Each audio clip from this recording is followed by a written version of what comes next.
supportive of us in our efforts, and he's here with us today, and I'd like to turn the mic over to him for a few words. Thank you, Todd. Rick, thank you very much, and just always call me Todd. I always tell people I've been a council member, a council president, and a mayor. I never get too wedded to a title because they always seem to take them away from me. So please, always call me Todd. And really what I'm here today is as a San Diegan, as a representative of the city of San Diego, to thank and to show appreciation for the Memorial Committee, as well as the Police Historical Society, for all of you for keeping a promise that this community made 38 years ago to never ever forget the tragic events that happened on this really precious place. And I'm also here as a representative of the 3rd Council District, and you're standing in it, and I must say, because I'm constitutionally required to, the best city council district in the city of San Diego. And it is, and we can talk about that later if you like, but I'm here on behalf of a neighborhood that has really been touched by this tragedy. And you can even just look at the urban forum here and see that something happened. As someone who had to knock on a lot of these doors to become the city councilor for this neighborhood, I can tell you that the people who live in this neighborhood know, remember, and try and keep alive that memory of what happened here because it's so important to our city's history. As Lou was mentioning, at the time, deadliest air accident in the nation, still to this day in this state, and of course in our community. It's something that's touched us, and it's something that we have to keep it close in our hearts and keep every single year. So I'm grateful that you're here to keep that promise. I'm grateful to the association for making this so. A lot of you grabbed me over the years and you've shared your stories with me, and I'm touched and I'm amazed by how much those wounds are still so very raw and how much it still hurts to this day.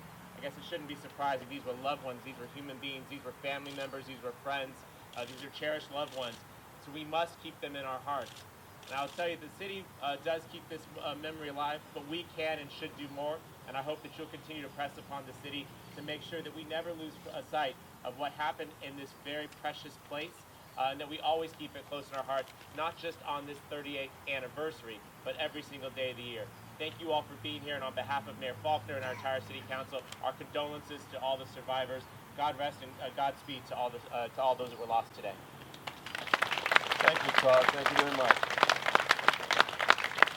We have another special guest with us here today.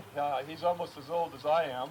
Nobody's as old as you. I think he's been everything from a highway patrolman, or a police officer and deputy sheriff in Utah, to on this fateful day, he was a newsman here in San Diego, and he's going to give us a few words from his perspective. Doug Curley, please join us.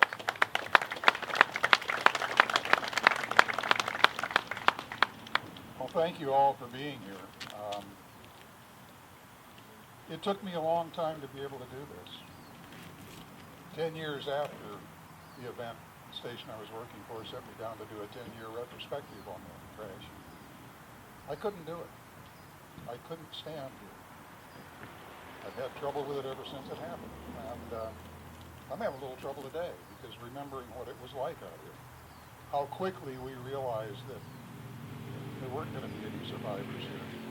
So what we did was we did what we call going into bypass.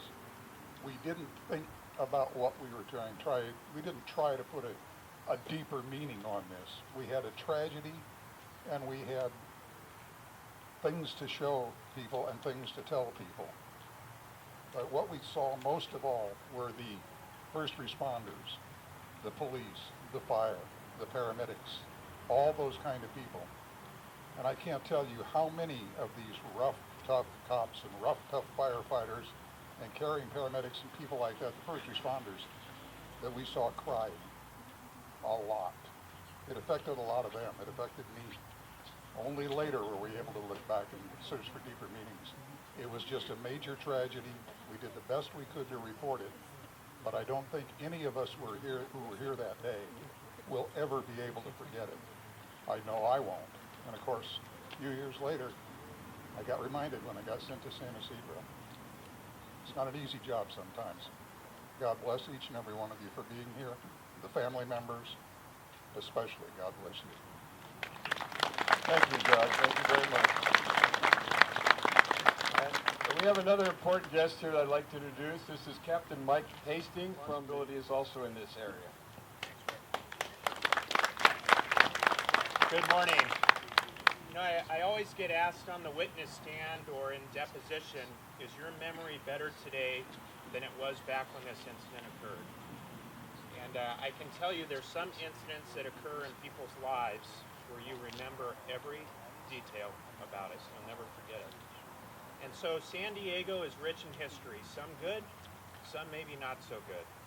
And as you know, Chief Zimmerman was the commanding officer at Northern Division when we had our last plane crash, and I was part of that. And I can tell you, as I stand here today, I remember what things smelled like. I remember what happened. I could recount every detail that happened that day. And that stuff makes us a community. It's bad. It's really bad. But it makes us a community. But it has to make us continue to come together, not just law enforcement, but everyone that we serve.